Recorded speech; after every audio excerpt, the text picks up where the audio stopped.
Sunday, welcome back to another episode of Inspiring Choir. I'm really happy that you've come back to continue this journey with me, and I hope you had a great week so far. Today I want to talk about Matthew 7 verse 3.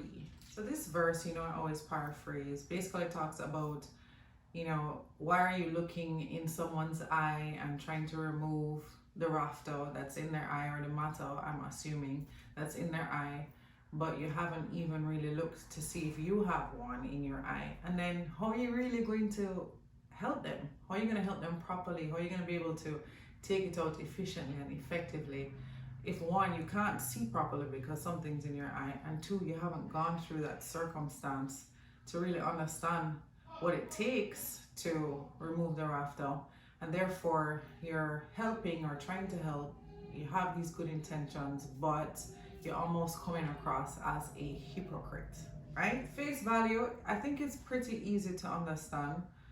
Make sure that you're doing that introspection and that work on yourself before you go try saving the world, right? And playing hero. I'm not saying you shouldn't help others, right? But making sure that what you're helping someone with is something you've actually already mastered, right? Something you've already worked through, and can actually help and do it properly. So there's this dynamic in relationships, right, where I can see how this plays out and how we can be coming from such a good place and to be supportive and do the right thing and get these negative connotations or repercussions on not understanding why, right? So for instance, let's say a parent is trying to get their child to get all A's in school, coming from a good place, good intentions. You can get scholarships. Maybe they struggled in school and they want them to do better. All these right reasons are there to push this child and help this child to get these A's. The child may start to resent the parent for pushing them so hard.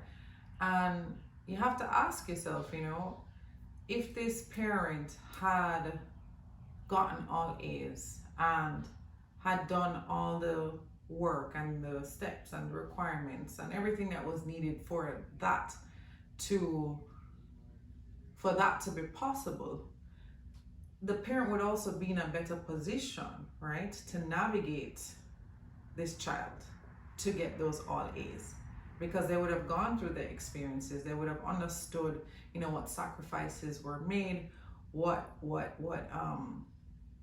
steps were taken and needed, and they would be able to conduct and navigate this motivation better.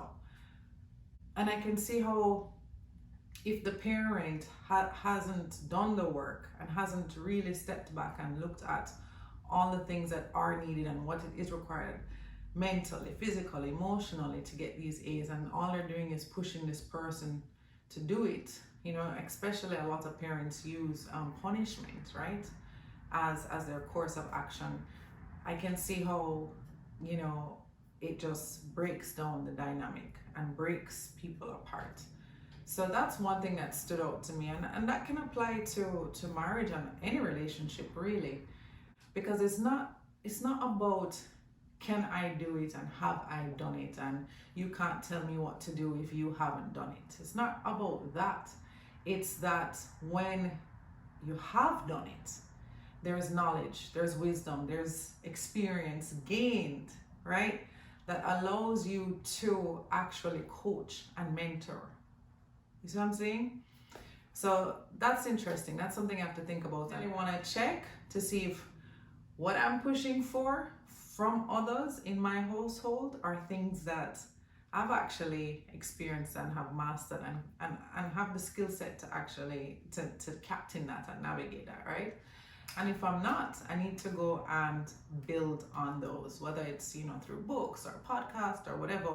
The other thing that it made me think about, so the other night I was in the bed, it was late, and I was on my iPad, I was playing some games. I had a really stressful day, and I was just trying to calm down now and cool down and playing my little games, and it was late.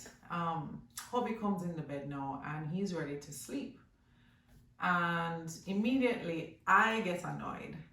Not annoyed at him, But I know that I'm sharing this space with this person. I really need this iPad right now, but I know that the light from the iPad is not going to be conducive for someone who is sleeping, so, or needs to sleep. So I have some options. I can get up, which I didn't want to do, or I can turn it off and just go to my bed, right? But what's interesting about that is he makes the comment that the light is bothering him.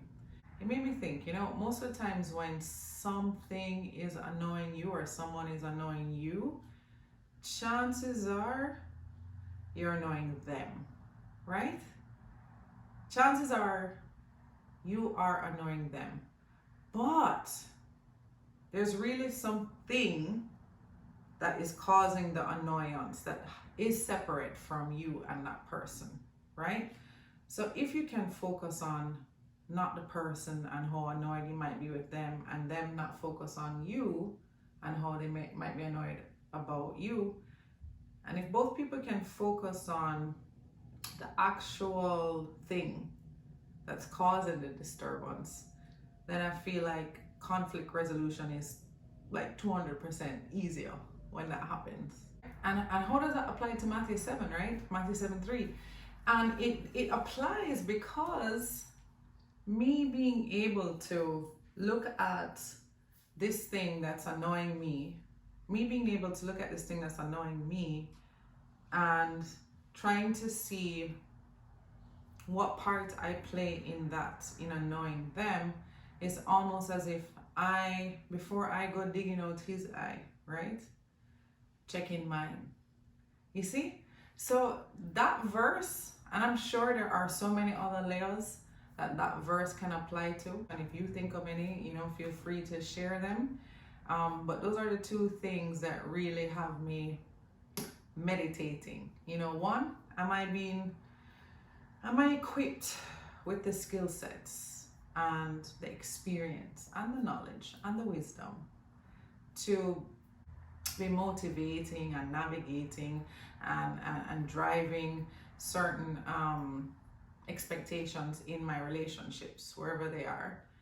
And if I'm not, what can I do to become more equipped, right? And two, just being very, very aware of checking myself first, especially when it's something that's bothering me and aggravating me and annoying me. 9 times out of 10, there's probably something that I am doing or experiencing that is aggravating the other end of it. So checking that first and then acting appropriately. I hope that brought some insight, some inspiration to you guys, and I appreciate you coming on this journey with me. Again, I am not a pastor. I am just a girl digging in the word and trying to do better and be better. And I thank you all for being on this journey with me. I hope to see you next week Sunday on Inspire and Inquire.